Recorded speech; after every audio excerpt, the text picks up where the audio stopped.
My name is Sarah. I'm 32 years old. I've been married to my husband Kevin, who is also 32, for 3 years now.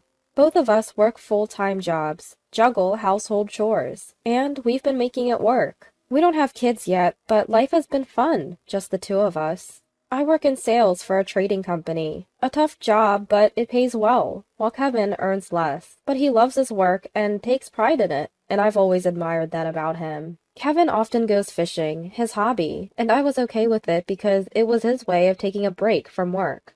We keep our finances separate. Aside from splitting the rent, I cover all other living expenses. It's never bothered me. I didn't have hobbies like Kevin, and I enjoyed watching him have fun. I save up more, and I felt it was okay for me to support him financially. That's how I genuinely felt. If there was one thing that bothered me about Kevin, it was his family, especially his mother-in-law. We live close to them, and because mother-in-law has trouble walking, Kevin often visited. I didn't mind it much, and I'd accompany him whenever I could. Today, on our rare day off, we brought a gift and visited mother-in-law. Well, it's been quite a while, hasn't it?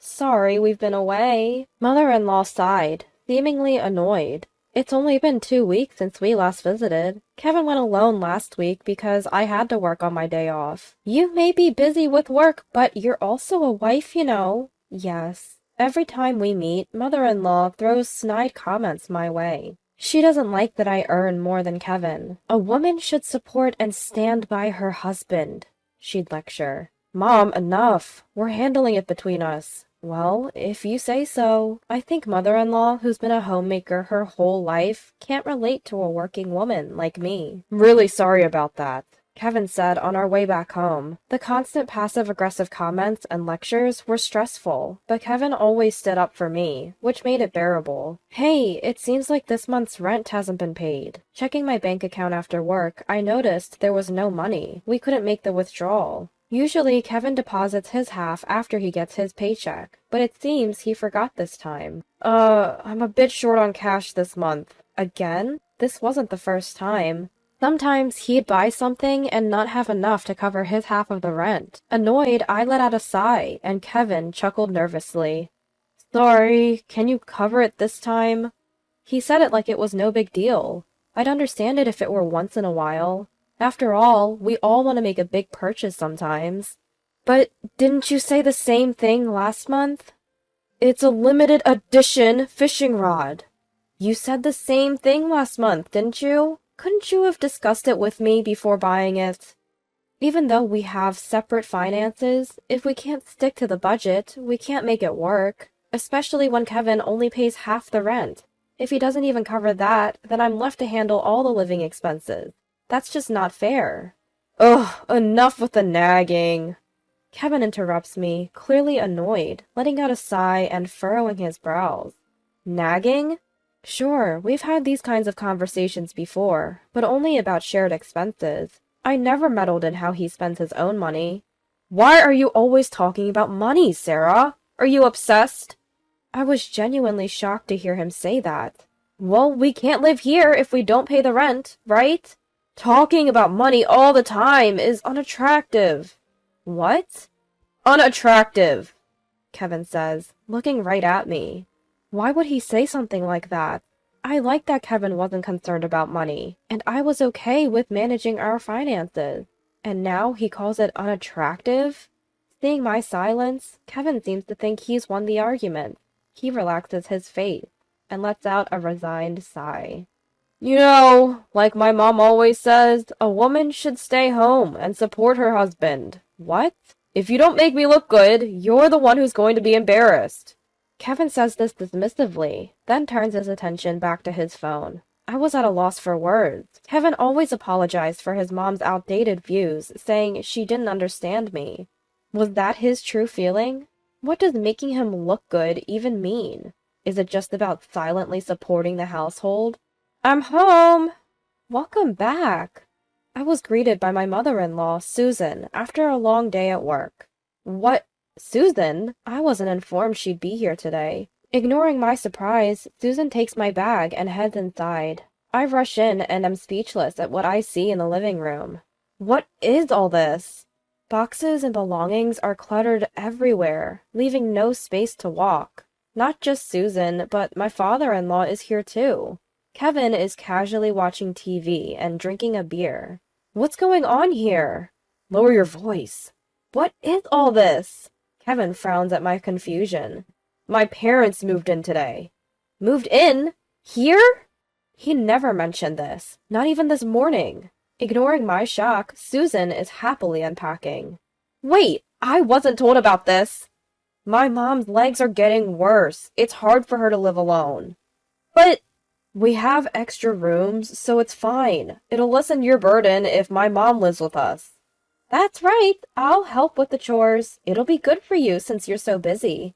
I guess they never really cared about how I felt. Even if I said no, it seemed like no one would listen. What hurt the most was Kevin's attitude. We had rented a larger house with extra rooms, thinking about our future family, but I never thought our family would grow like this.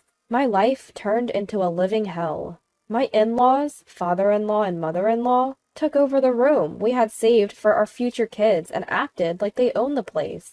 I couldn't even sit on my favorite sofa or use the dining table anymore. I was expected to do all the housework and wasn't even allowed to sit. The only time I could sit was when everyone else was asleep. Eating leftovers alone, I couldn't help but cry. What am I doing? How did it come to this? When I asked for financial help, they berated me, saying, "You're earning money. Why are you so stingy? Planning to take our pension too?" When I talked to Kevin, he looked visibly annoyed. What's the big deal? Mom is helping with the chores, isn't she? Even the chores were eventually pushed onto me, with complaints about aching legs. I did the laundry, but I didn't like having my father-in-law and mother-in-law do the washing together. I ended up doing my own laundry, and despite the increased workload and financial burden, no one listened. Worse, I was told, "I didn't think you were such a cold person.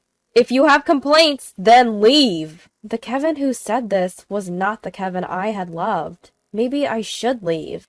I never thought I could be happy with these people. Your cooking is bland. I don't like the clothes. Why are you so slow? Don't you care about your family? Every day I was criticized for various things. I got used to seeing my meals thrown away and my belongings tossed into the trash. I felt nothing anymore, even when they nagged me daily. About this month's living expenses. You're still talking about that? You earn well, it's fine. But my credit card is being used without my permission. Is this all you, Susan? I just borrowed it. I'll pay you back eventually. Mother-in-law snorted when I showed her the statement.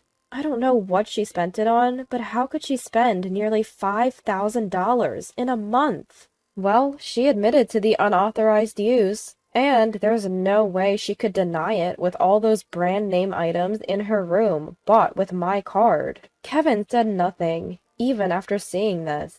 He stopped doing the chores we used to share and wouldn't even look at me, but I won't let this go on any longer. That's enough. The next day, after hearing that from my lawyer, I took a day off from work and left the house, only to return with a truck. What about work? Mother-in-law, who was home alone, asked curiously. She widened her eyes when she saw me and the people behind me. Sorry, Susan. It might get a bit noisy. What? Who are these people? Please, go ahead. Ignoring mother-in-law, I nodded to the 3 burly men behind me. I led them to my room, bypassing a stunned mother-in-law. Please move everything out of this room. Understood. I watched the movers efficiently pack and carry out my belongings, feeling a sense of relief. Who knew it could be so quick once you make up your mind to leave? Hey, what do you think you're doing? You can't just do this without my permission! My mother-in-law snapped back to reality and started yelling. Ignoring her, she began to make a phone call. Maybe she's calling Kevin, or my father-in-law, or both. I don't really care. By the time they get here, it'll all be over anyway. My mother-in-law tried to stop the movers with her foul language, but she couldn't stop these burly guys. Sorry, this is the last of it. Having moved almost everything out, I finally addressed my ever-nagging mother-in-law. I'm leaving. What? Could you please give this to Kevin? As I tried to hand her an envelope, the door burst open with a loud noise. Kevin, out of breath, was standing there. As expected, he arrived after everything was done. The whole moving process took just about 30 minutes. "What is this?" Kevin looked at my empty room, lost for words, and then glared at me. "What are you trying to do?" "Perfect timing. Here, this is for you." Ignoring Kevin's intense glare, I smiled and handed him the envelope. Stunned, Kevin looked inside and was visibly shocked. "Divorce papers?" "What?" My mother-in-law also peered over, her eyes widening. "How dare you give divorce papers to my son?" "It means exactly what it says. Shall we get a divorce?" "My son married you! You should be grateful and serve this family!" The movers, who had been waiting, frowned at my mother-in-law's outrageous comment. Seeing their reactions, I was convinced that her behavior was indeed abnormal. Good, this isn't normal. "You did say, if you have complaints, then leave, right?" "I didn't mean it like—" Kevin hesitated. He probably never thought I'd actually leave. He couldn't have imagined I'd walk away. "So you thought I'd just quietly obey?" "Well, I have plenty of complaints, so I'll do as you wished and leave. I'm not stupid enough to stay here and endure this."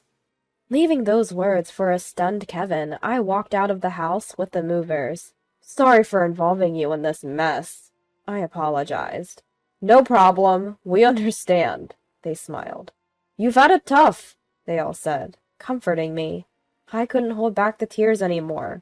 I was scared. I was sad. I was frustrated. But I managed to leave. I felt proud of myself for that. Later, I formally filed for divorce through my lawyer. "If you have complaints, then leave." After that conversation, I had been quietly preparing for divorce. I consulted a lawyer and gathered evidence to support my reasons for divorce. Every complaint and snide remark from my mother-in-law and Kevin was recorded. I also documented any meals or personal items they had unjustly thrown away. My lawyer said I had enough evidence, so I immediately started the moving process. I had already signed a lease for my new place. All that was left was to move my stuff in. I chuckled at the few boxes that contained my life, but the thought of being surrounded by things I love excited me. I had to leave behind my favorite sofa and dining table, but I can always find new favorites. I heard from my lawyer that Kevin was stubbornly refusing to divorce. Apparently, Kevin and my mother-in-law even stormed the lawyer's office, demanding to know where I was. They also staked out my workplace, but my colleagues, who knew the situation, helped me avoid running into them. The evidence I had gathered against Kevin, my father-in-law, and mother-in-law was damning. If it went to court, I'd have the upper hand. Kevin finally agreed to the divorce when he realized how expensive a court battle would be. I also demanded repayment from my mother-in-law, not just for the alimony, but also for the money she had spent. She blustered about demanding money from me, but backed down when I mentioned I had evidence of her unauthorized use of my credit card. Family, huh? But her idea of family only included Kevin, my father-in-law, and herself. Did she forget how she'd always left me out? The word family, which she only used when it suited her, made me nauseous. After the divorce was finalized and the alimony paid, Kevin and his family moved away like they were fleeing. Their bad reputation had spread in the neighborhood, making it uncomfortable for them to stay. Plus, they couldn't afford the rent on Kevin's salary alone. Now, they're apparently living in a small house in the countryside, scraping by on Kevin's meager income and the parents' small pensions. "I'm miserable without money. Won't you come back?" Kevin has emailed me multiple times, but I've blocked him without even reading the full messages. As for me, I'm surrounded by things I love, doing a job I enjoy, and living a happy life. No one's throwing my stuff away anymore. No more worrying about complaints. Life is good. Now there's someone at work who's caught my eye. We're both busy, but he's a kind person who says we can take things at our own pace. He knows about my past failures, and has told me he'll wait until I'm ready to trust again. We both want a life where we're independent, but supportive of each other. That's the life I plan to live with him from now on.